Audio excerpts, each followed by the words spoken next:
Hi guys, this is Dr. Sadashivam once again with you.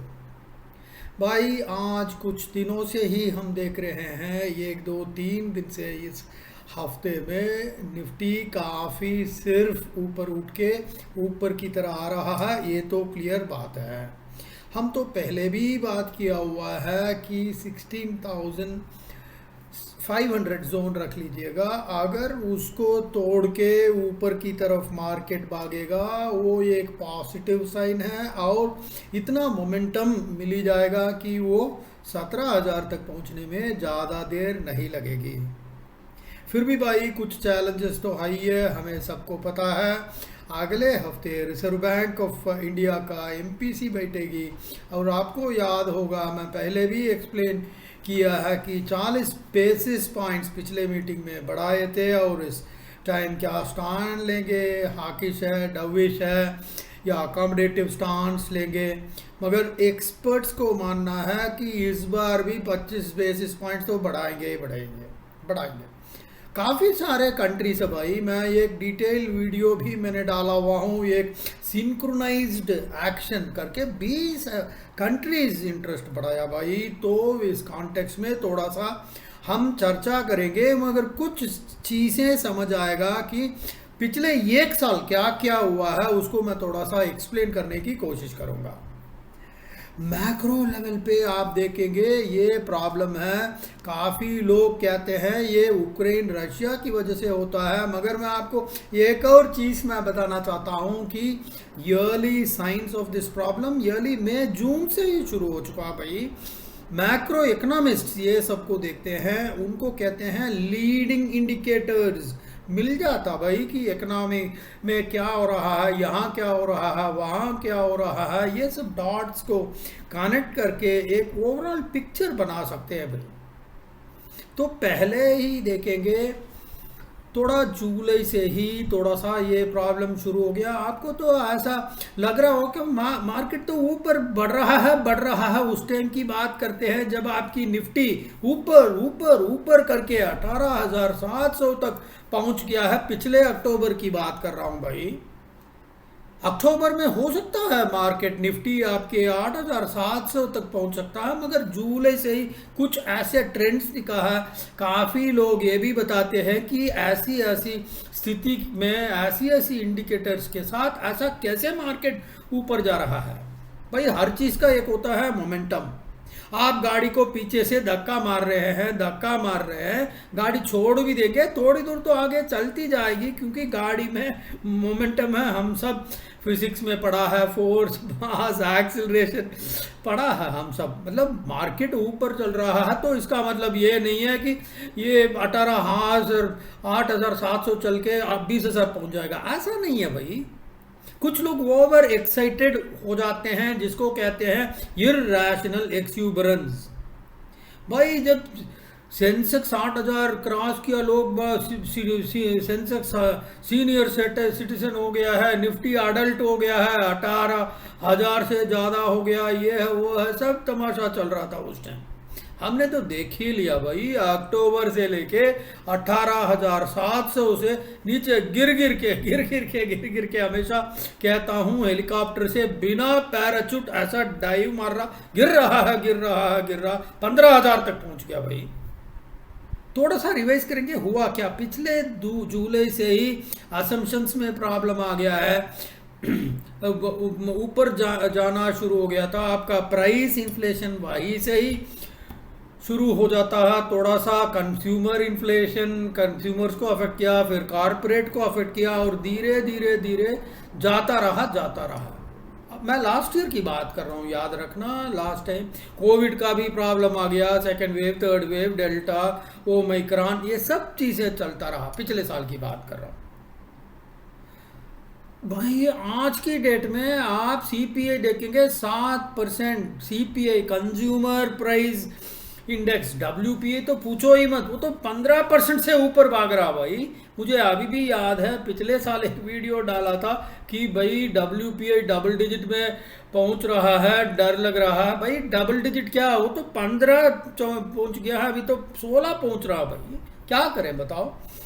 भाई थोड़ा सा ये एक और स्टैटिस्टिक है, ये सीएनबीसी में वेणुगोपाल साहब है, बड़ा ट्रेंड इकोनॉमिस्ट, वो ये कह रहे हैं कि उन्होंने एक सर्वे किया है 200 डिफरेंट चीज़ों का। सर्वे में ये पता लगा पिछले साल और इस साल में इतना प्राइस इन्फ्लेशन हो गया। उन्होंने एक फिगर कोट किया, $100 बिलियन एक्स्ट्रा खर्च करके वही चीज़ मिलेगी जो पिछले साल मिल रही थी। भाई काफ़ी डिटेल उन्होंने भी नहीं बताया, मतलब $100 बिलियन कोई कम नहीं है, मतलब सेंसिबल भी लग रहा भाई, जिस वजह से जिस तरीके से इन्फ्लेशन बढ़ रहा है स्टॉक मार्केट को अफेक्ट करेगा भाई। हम तो स्टॉक मार्केट की बात कर रहे हैं कि 18,700 तो पकड़ के फिर 15,000, अभी इस हफ्ते में निफ्टी सिर ऊपर कर रहा है, अभी मेरे ख्याल में 16,700 800 के बीच में। भाई इस कॉन्टेक्स्ट में, भाई कॉन्टेक्स्ट को मत छोड़ना, बीच बीच में मैं थोड़ा सा कहानी करूँगा, थोड़ा मसाला वगैरह डालता रहूँगा, थोड़ा सा इंटरेस्टिंग के लिए, मेरा स्टाइल ही यही है। थोड़ा सा टॉपिक ले लिया, इधर उधर की गपशप भी मैं कर लेता हूँ, चाहे वो इस तरह के करंट इवेंट्स के वीडियो हो, इवन मेरे कॉर्पोरेट ट्रेनिंग्स में भी मैं इधर उधर भाग जाता हूँ, कोई दिक्कत नहीं भाई, थोड़ा सा एंटरटेनमेंट भी चाहिए। भाई अभी भी प्रॉब्लम चल रहा है, इंटरेस्ट रेट्स, अगले हफ्ते में इंटरेस्ट रेट्स बढ़ भी सकता है भाई, किसको क्या पता, हो सकता है 25 बेसिस पॉइंट्स अगले हफ्ते भी बढ़ेगा भाई थोड़ा सा। और ऊपर से क्रूड ऑयल भी बहुत ज़्यादा नीचे आने का नाम ही नहीं ले रहा भाई, $120 पर बैरल चल रहा है। अभी ओपेक तो थोड़ा बहुत वो ऑयल की प्रोडक्शन बढ़ा रहे हैं, आज पेपर में आया था, मगर कोई गारंटी नहीं है भाई, कोई सवाल ही नहीं है कि मतलब आने वाले 5 6 7 महीने तक क्या होगा, उसके बाद देखेंगे रशिया यूक्रेन में होता क्या है। कोई गारंटी से कोई भी कुछ भी नहीं कह सकते हैं, कब क्या होगा किसी को पता ही नहीं। इस बार थोड़ा सा ये क्रूड वगैरह है, मगर ये चीज़ हम सेटिस्फाई हो सकते हैं, जैसे पिछले साल आपके हेडविंड्स थे, आपके China lockdown, supply chain problems है, फर्स्ट वेव सेकेंड वेव, ये डेल्टा माइक्रॉन वगैरह, वो सब कम से कम इस साल में नहीं है। तो हम कह सकते हैं थोड़ा सा सपोर्टिव फेस है, इतने चैलेंजेस के बाद भी। वो ये कंसोलेशन, कंज्यूमर इन्फ्लेशन थोड़ा बहुत चलता रहेगा, ऊपर से जीडीपी जो हम 8% 8.5% हम कूद रहे थे, वो भी थोड़ा नीचे खिसक के साथ 7.2% तक पहुंचेगा। दुख की बात है भाई, मगर जितनी हिसाब से पूरी वर्ल्ड में प्रॉब्लम हुआ है, सप्लाई लॉकडाउन हुआ है, होल लॉकडाउन शंघाई में हुआ है, अगर इतना तक अगर गवर्नमेंट ने संभाल लिया, बड़ी बात है भाई। मोदी गवर्नमेंट का तो एक सल्यूट नहीं है, 1000 सल्यूट भी देंगे हम, कम है। 2000 सल्यूट भी आप देंगे वो कम है, 5000 सल्यूट दे दो भाई, ठीक है। तो शेयर मार्केट में 8-10% करेक्ट हुआ भाई, ज़्यादा कुछ डरने वाली बात नहीं है, मैं तो ज़्यादा ही डरा दिया हूँ भाई। मगर आप वर्ल्ड की हिसाब से देखेंगे, जैसे यूएस मार्केट में फैंग स्टॉक कहते हैं, बड़े बड़े टेक स्टॉक्स तो 50-60% तक गिर गया भाई। हमारे इंडिया में तो कुछ भी नहीं हुआ, और देखो वहाँ टेक स्टॉक्स में हो गया, तो यहाँ लोग कहते हैं कि आईटी स्टॉक्स में प्रॉब्लम है, चाहे आपका इन्फोसिस हो, टीसीएस हो, आपका टेक महिंद्रा हो, जितने भी है small cap, large cap, mid cap, सब नीचे गिर रहे हैं भाई। ये सब कह रहे हैं डिस्क्रिशनरी स्पेंडिंग है, डिस्क्रिशनरी स्पेंडिंग है, मगर वहाँ फॉरेन की हिसाब से देखेंगे हमारे इतना करेक्शन तो हुआ ही नहीं है। अभी भी देखेंगे थोड़ा बहुत, ये याद रखना है, क्योंकि आईटी वैल्यूएशन का बहुत ओवर वैल्यूएशन हो गया है, तो असली औकात पे आना बहुत ज़रूरी है। इतना ओवर वैल्यू भाई, कभी कोई पी रेशियो तो 35-40, थोड़ा सा तो सेंस लगाओ भाई। सब लोग एक ही स्टॉक के पीछे भागते हैं तो 1000 लोग भाग जाते हैं, मुझे भी दो भाई। थोड़ा सा राशनलाइजेशन भी कोई चीज़ है भाई, ऐसा थोड़ी हर कंपनी आपको पैसा बनाते दे देगा, क्योंकि पिछले साल जो भी पैसा डाला सबने पैसा बनाया, क्योंकि कोविड के बाद जब नीचे गिर गया था 13,000 से 8,000 तक, उसके बाद 8,000 गिर गया था, उसके बाद 6 ही महीने में सिर उठ के प्री कोविड लेवल्स पे आ गया भाई, 4 महीने में पहुंच गया है। मार्च में लॉकडाउन था, मोदी कह रहे थे मित्रों बंद हो जाओ, घर के बाहर ना आओ। वहां से देखिए 6 महीने में वापस सितंबर अक्टूबर में वापस 13,000 में पहुंच गया। उसके बाद तो ऐसा छलांग मारा ऊपर ऊपर ऊपर 18,700 तक पहुंच गया भाई। चलो वो तो कहानी है, वैल्यूएशन भी बहुत ज़्यादा हो गया। कोई भी पिछले साल जिसने भी पैसा बनाया सब पैसा बना, और सब लोग जो है अपना अपने आप को वारन बफेट से कम नहीं समझते। भाई ऐसा नहीं चलता, क्योंकि ऊपर जाने वाले मार्केट में कुछ भी डालोगे ऊपर ही जाएगा, नीचे थोड़ी जाएगा। ऐसा नहीं कि सब एक्सपर्ट हो गया, उसमें मैं भी इंक्लूडेड हूँ भाई। सबका पैसा तो आज की डेट में आधा हो गया, खुशी की बात नहीं है भाई, बट कभी कभी तो हंसना भी जरूरी है। चलिए, तो कुछ हद तक आईटी के वैल्यूएशंस बहुत ज़्यादा हाई होगा। आपको याद होगा जब यूएस में शेयर मार्केट ट्रैक करते हैं, 2000 में बबल बर्स्ट हुआ था, .com बबल। आज की डेट में ये चीज़ ज़रूर ध्यान रखना, आज की डेट में इतना डिजिटाइजेशन चल रहा, क्लाउड चल रहा, ये नॉन डिस्क्रिशनरी एक्टिविटी है, ये डिस्क्रिशनरी एक्टिविटी नहीं है। जो नए नए मेरे वीडियो सुन रहे हैं उनको मैं बताता हूं, नॉन डिस्क्रिशनरी वो चीज़ है जिसमें डिस्क्रिशन नहीं है। प्याज और चीनी का खर्चा घर में कम नहीं कर सकते हो, चाहे कोई भी पैसा हो, हमें लेना पड़ेगा, तो वो नॉन डिस्क्रिशनरी है। वो डिस्क्रिशनरी वो है, चाहे तो उसको अवॉइड कर सकते हैं भाई। जैसे मूवी जाना, वहाँ 300 रुपये के पेप्सी पीना, पॉपकॉर्न पीना, वो है डिस्क्रिशनरी, वो अवॉइड किया जा सकता। तो ये देखेंगे आईटी जो है डिस्क्रिशनरी नहीं है, आजकल इंपॉर्टेंट हो गया है, part and parcel of the company हो गया।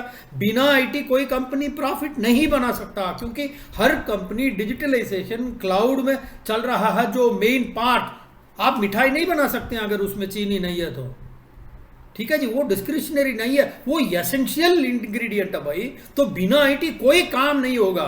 तो जो भी कहते हैं आईटी का खर्चा कम हो जाएगा, ये आईटी जो है ये अवॉइड नहीं किया जा सकता है। मगर आज की डेट में आप देखेंगे सभी कंपनीज है, इन्फोसिस सब उठना शुरू हो गया। जैसे छोटे छोटे एम्फोसिस है और KIIT टेक, बहुत सारे small cap, mid cap, large सब बढ़ रहे हैं भाई।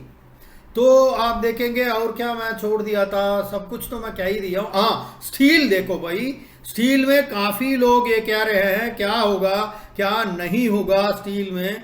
मगर एक चीज़ ध्यान रखना भाई, स्टील कमोडिटी प्राइसेस अभी पूरा दुनिया इन्फ्लेशन से गुजर रहा है, और जितने भी कंट्रीज हैं इन्फ्लेशन कंट्रोल करने का चक्कर में बैठे हैं, और इस बार बहुत ज़्यादा प्राइस इंक्रीज का स्टील में सवाल नहीं है। तो इसका मतलब ये है कि स्टील कंपनीज को तो ध्यान समझ के, सोच समझ के पैसा लगाना है, ध्यान रखना।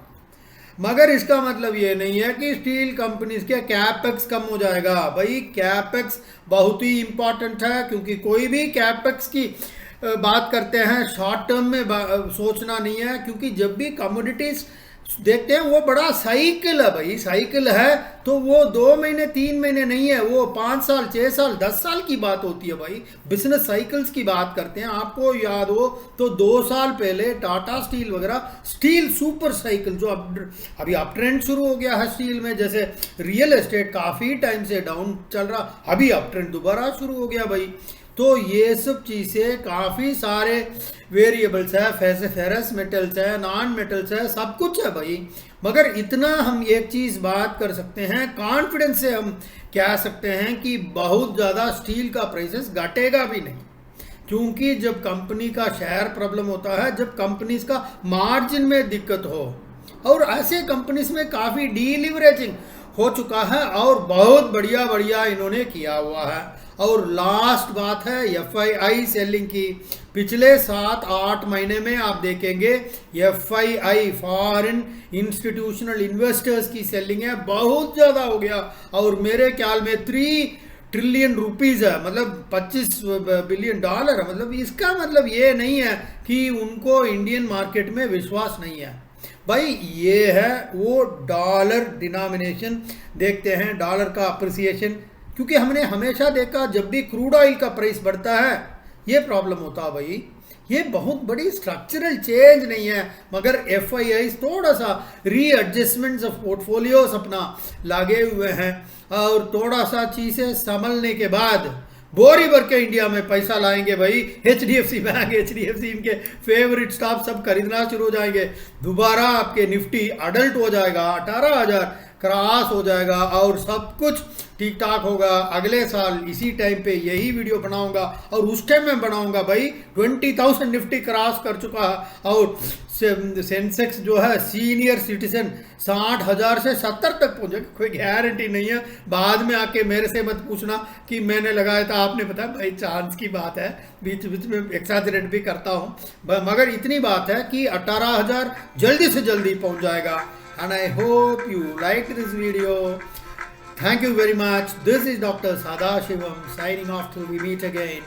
Bye bye. Jai Hind.